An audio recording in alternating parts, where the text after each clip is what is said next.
आज आहे आषाढी एकादशी सकाळ सकाळ. आम्हाला पंढरपूरला नाही हो. मग मी झालो रेडी. तुम्हाला भावा बहिणीला पंढरीचं दर्शन दाखवतो.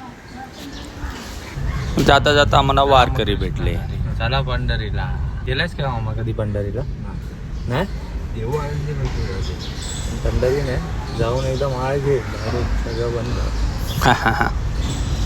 कोकणात आणि घाटावरचे लोक कधी जातात वारीला ते बघा.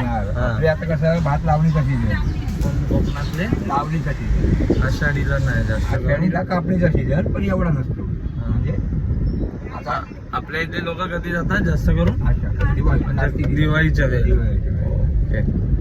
पण तुम्हाला आणली ना मी आता या वेळेला. मग आम्ही पोचलो दैसर विठ्ठल रखुमाई मंदिरला. वातावरण हे एकदम सौम्य. आहा